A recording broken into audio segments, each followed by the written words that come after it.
Hello, Reagan here, and welcome to part three of the Luna's Magic House build. Sorry for the crunchy papers behind me. I had a package come in, and the cats have stolen the box, and it still had some of the packing paper in it. So, if you hear lots of crunches, that's just the cat getting comfortable. I managed to get this all into 3 videos. I probably could have done several more, but I didn't because I wanted to make it simple. You know, a lot of people probably won't watch through the whole thing here, which is fine. I understand. For me, I put this stuff, like this kind of content, on in the background while I'm working on projects. So, you know, teach their own. But I'm never upset if somebody just skips to the end. I get it. I understand. But this kit taught me something interesting about myself. I get about 3 days working on a project and then I'm over it. And I really had to push myself to complete this project. I'm in a weird position right now as far as time goes. I can be as kind of time blind as I want to. I'm not on any kind of real set schedule at the moment, which is really a weird struggle for me, much more than I thought it would be. So I'm trying to get myself like acquainted with that situation.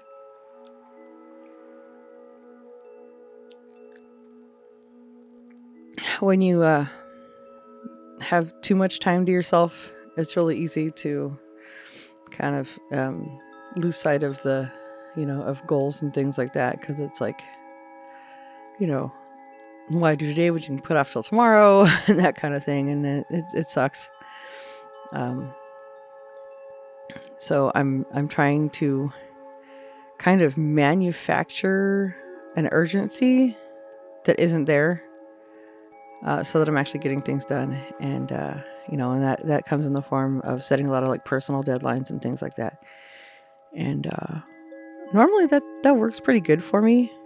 If I sit down and actually like hash it all out, schedule things out, and get things set up, I usually do pretty good. But sometimes I do things like not open my planner for weeks at a time, and turn off all my notifications on my phone so I don't get those reminders. And yeah, it's rough. I don't even mean to do it. Like, I'll just subconsciously like hit the button and be like, wow, I've had all day to myself today and didn't really get a whole lot done, but I feel pretty good, And then I check my phone. I'm like, oh, I had all these things I should have got done. I forgot about and ignored, and now I have to deal with the guilt of that. And but I refuse to beat myself up too much. Sometimes I'm a little too gentle on myself, I think, though. But I'm getting there. It's just rough. Time is such a weird thing, and trying to be productive is weird, especially, like I said, when I'm left to my own devices. Like, it's dangerous.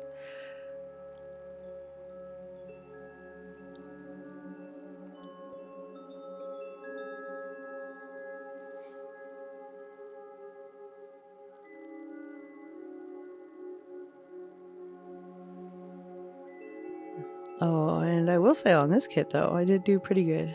I only had one piece of paper that I glued to the wrong part of something.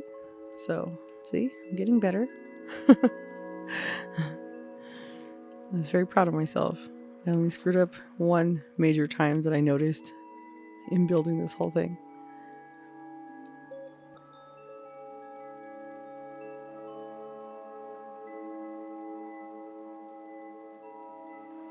This little shelf's adorable. These are, like, this one was complete. There wasn't any issues, but this is getting into the territory of those parts I was talking about in the previous video about the laser cuts being not the best. They're pretty good, but considering the scale and the detail level, it was just a bit much for the materials that were used. So some of the wood got a little brittle and some pieces broke, but it worked out in the end. Got it figured out.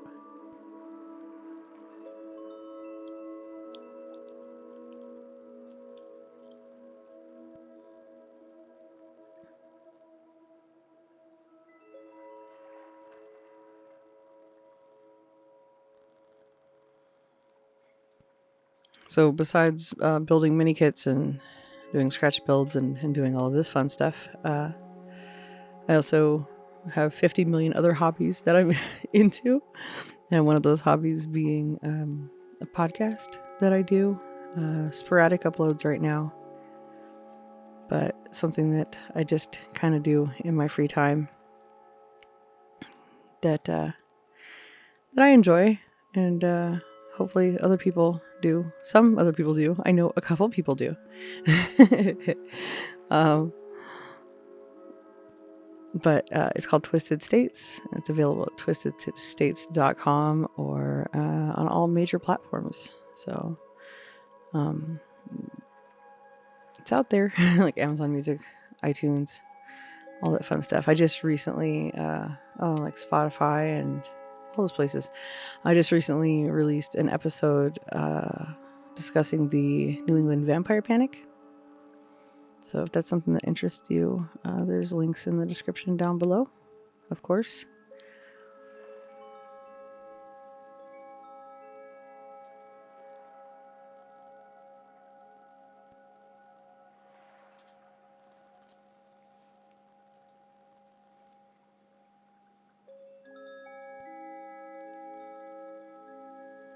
And if you ever have any questions about any of the tools I use, please feel free to ask me down below. And I'll let you know anything you want to know. I'm also thinking about in the future doing a video talking about some different tools and stuff that I've found to be very valuable in kit building. And then other stuff that I received, used once, and never saw the light of day again. So sadly, that's kind of a long list. When it comes down to it, you kind of get into using the things that work and are the easiest. So, just like I have some really cool like saws and things, but sometimes I don't, I'm building and it's a hobby. I don't necessarily want to have to completely break out, everything just to do like one little part or piece or whatever. So, yeah. But there's a lot of really cool tools out there and a lot of little simple things that are very inexpensive that make this hobby so much more it's like convenient, easier to do. Like some good plier or tweezers, and pliers, wire cutters, a good straight edge, some 1, 2, 3 blocks. Those are nice for like getting good like right angles and stuff and weighing stuff down as it's drying while it glues. Binder clips are great. I use a lot of binder clips, especially when I'm gluing things, little things like these. Lights are a good example because I put the light together and I put the glue and then I have to wait for it to dry and I'm able to put a binder clip on it and then I can like put it somewhere and not have to worry about it falling apart and get it to all glue in place. Works nicely. So yeah, that kind of stuff.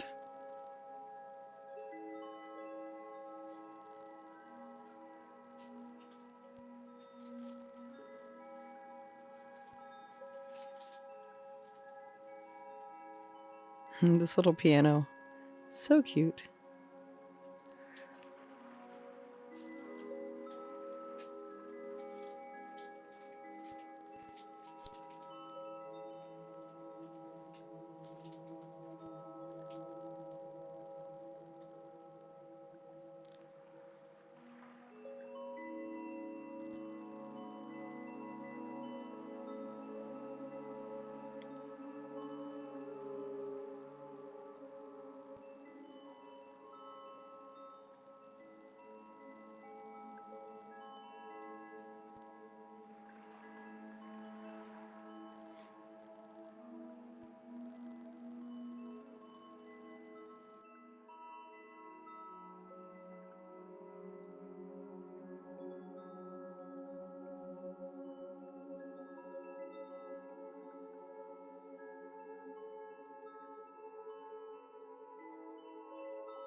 So these are little paper witch hats, and they're one of the more like fiddly parts of this kit.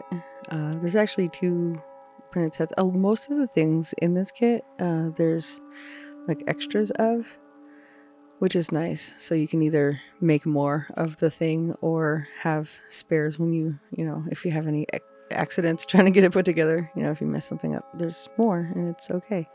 So a lot of times if there's something that's really difficult like these, I would just make a copy of it, you know, just scan it real fast and make a copy of it on my printer just in case I goofed up too bad and needed it. But luckily I didn't have to do that with this kit because it came with spare everything except for the one door that I did screw up. Of course, that was one that didn't have an extra piece.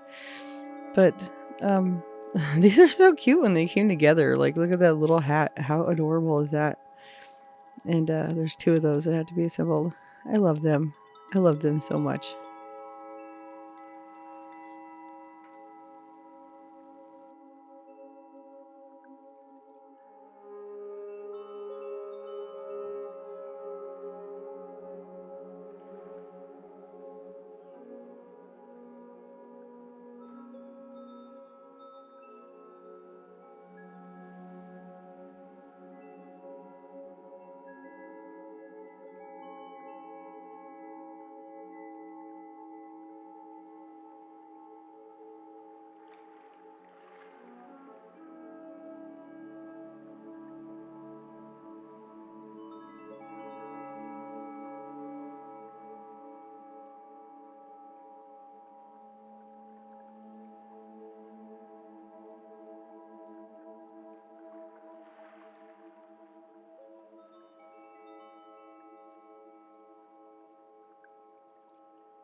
So for the cape, what I ended up doing is just getting a glue stick and gluing the piece of paper directly onto the fabric that I had to cut out.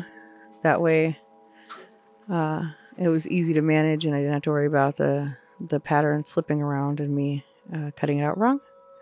So that worked out pretty well. And this was once again, pretty straightforward, but very frustrating, I guess. Kind of like the Sherlock Holmes hat in that in that kit, in the detective agency kit. The little hat was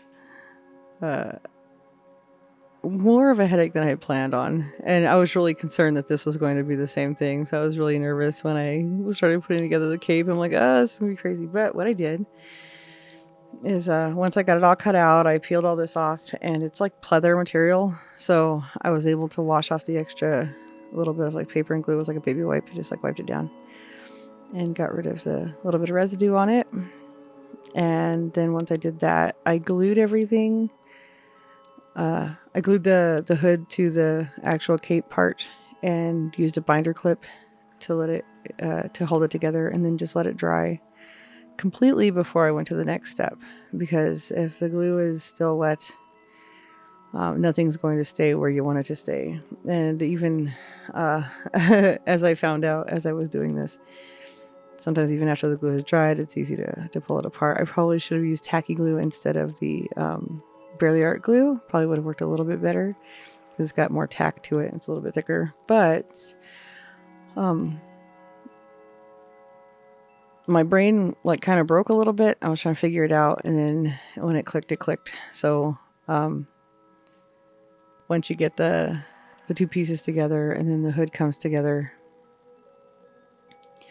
up over the top, and then you have to like fold it in and fold the inside collar kind of down so that you can fold in each side. This hangs on a wall.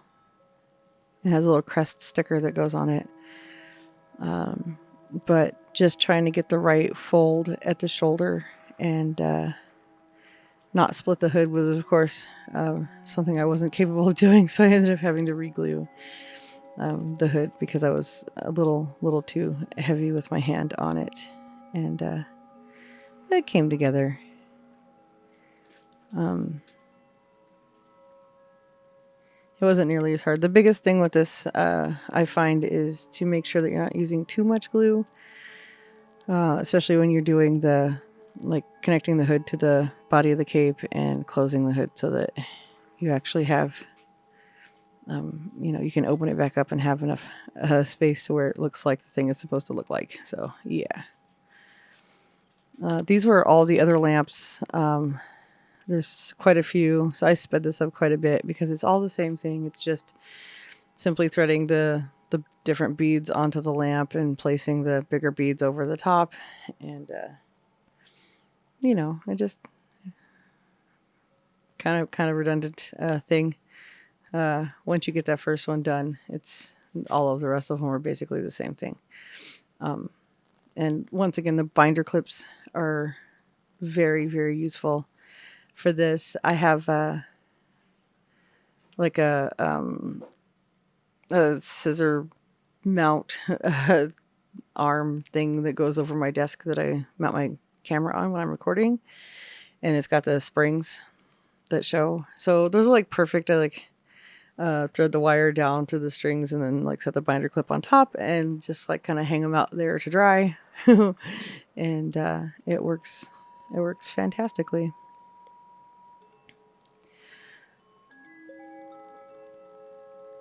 I really love the fact that this kit has so many lights. It really adds to the atmosphere and makes it pretty awesome.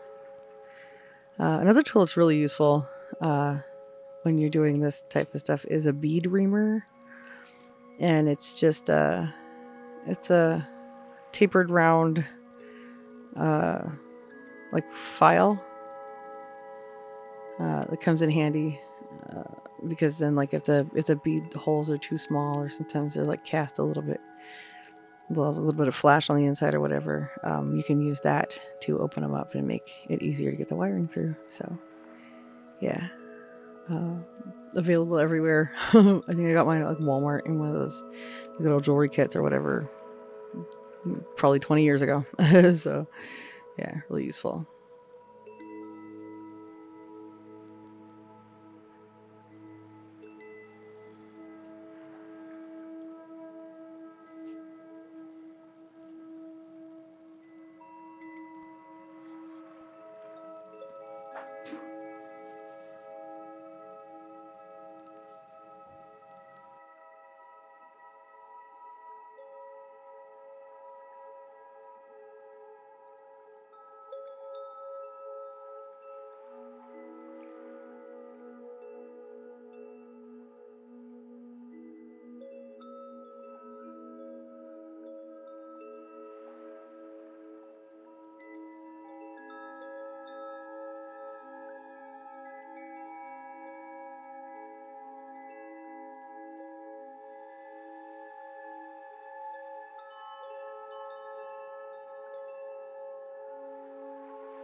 And here I'm finally getting started with the actual structure. The main thing that I did as far as making sure that these were lined up right is to pay attention to the hole, because there's a table that goes in the middle, and that hole runs down through it. The hole runs down underneath the table for the wire for the lamp that's on the table. Yeah, that's it. So once you like have that placement in your head, the rest of it's kind of pretty easy to get lined up properly.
So this is the most involved part, is getting all the lamps glued in place and getting the wires ran where they belong.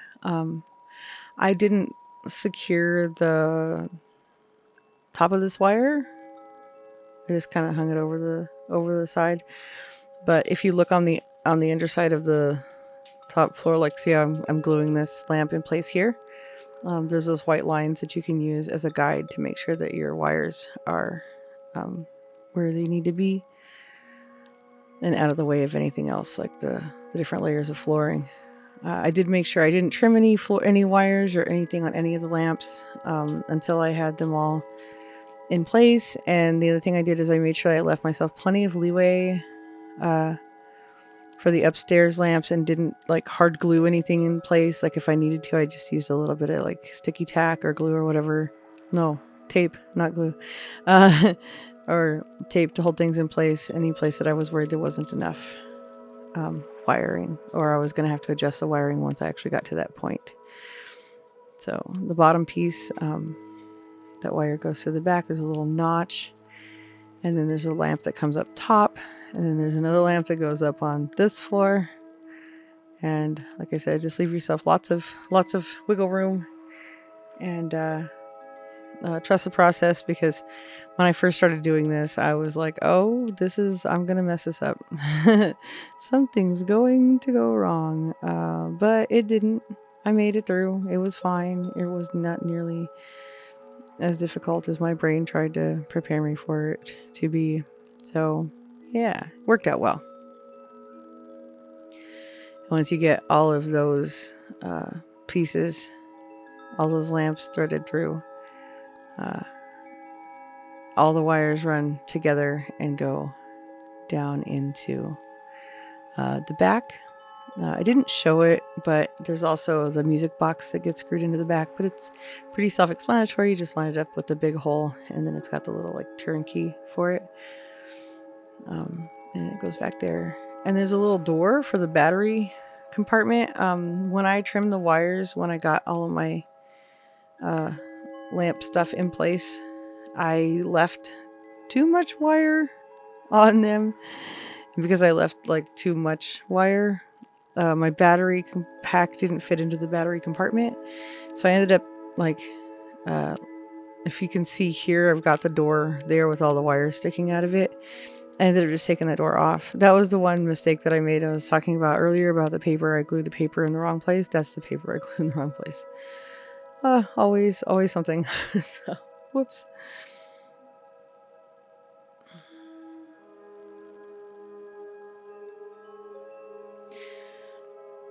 Yeah, the majority of these came out pretty good. The filigree stuff that I did have some problems with were like was like right along the ridge, and then there's a curved part that's part of the balcony for the bedroom upstairs.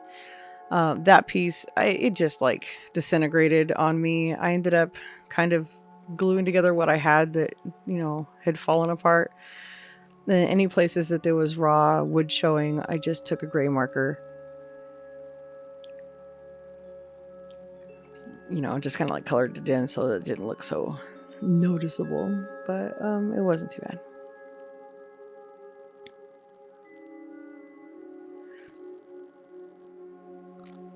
And sometimes my brain just breaks. I kept like superimposing things and wanting to put it like on the wrong side.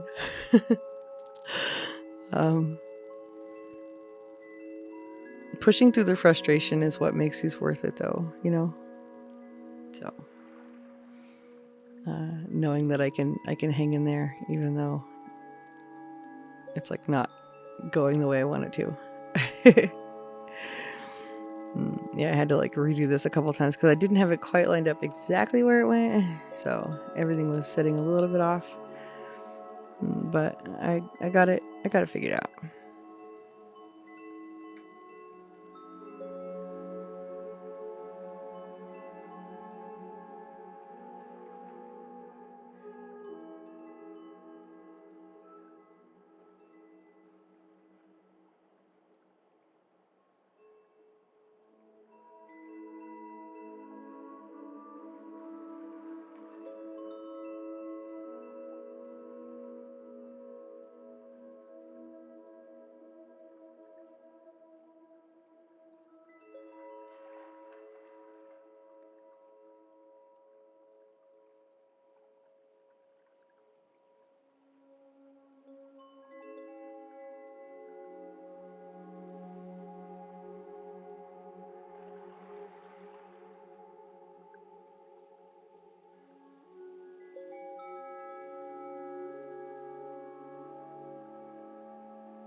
So for these lights, it's you just glue the wire along the framework and across the top. And I was a little nervous about this because that's just paper across there. It's just a corrugated paper that it's being glued to. And then I really couldn't clamp it because I would have like screwed up the corrugation. So I was kind of winging it a little bit. But, you know, the end result turns out really nice. Once again, it's just a trust the process thing. But it was kind of nerve-wracking getting it there in the first place. And I did use the thicker tacky glue just because it's got a little bit heavier body to it. So it's easier to, you know, with the heavier body and the more tack, it's easier to get things to stay in place while they're drying. I said the Barely Art glue is really good, but it is also a much thinner glue. So it doesn't work for anything that's like super like gap filling or anything, you know, or like I said, with this, I'm, you know, just kind of coating the wires pretty heavily to get them to stick in place for the lighting. But yeah, you just kind of rinse repeat for these. You just keep doing the same thing to get all of the roofs in place and the lighting.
Another bit of advice I can give is make sure that you get, like, the majority of the furniture and stuff needs to be put in before you do the roof. So, it's actually a time to be kind of mindful of the instructions, because it does help you get what needs to be put in place before you put the roof on, if you're following it exactly with the instructions that come with it, because otherwise it's really difficult to work around this this corrugated paper and get things like glued in place or whatever. I mean, it's not impossible, but it was more work than I was willing to. These are supposed to be fun. Yeah, so it gets a little to be a little bit much.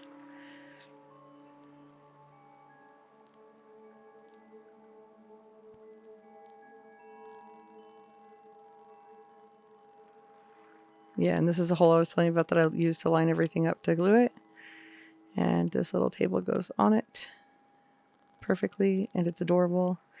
And there's also little little dotted lines that you can actually see on the paper that help mark like where the table goes and stuff like that too. So it's pretty decent.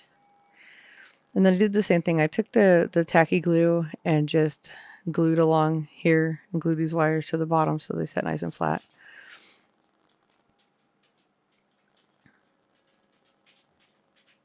It worked out pretty decently. I'm not the best at wire management, so to get it to look this good, like I was really patting myself on the back. And then you just take all the wiring all together in a big bunch and separate all the positive and negative. And I should have changed the setting on my light. I have different color temperatures available on my light, because the color temperature that I fixed that I chose when I was doing this made the white and the gray look identical. And I usually have a pretty good eye for color, but it was just because of the lighting. I didn't realize that until, of course, I was done. I was like, oh. I turned off my work light on my desk and was using the overhead light after I was finished. And I was like, oh, wow, you can actually see that they're two different colors at this point. Anyway, that gets glued into gets attached to the battery pack. And make sure and double check your positive and negative. Also, I will say, I probably should have mentioned this before, make sure when you're going through before you assemble your lamps that all of your bulbs work. Because there's nothing more disheartening than to get a kit built, run all your wiring and get it all set up and everything, and then find out that you had a LED that was a dud.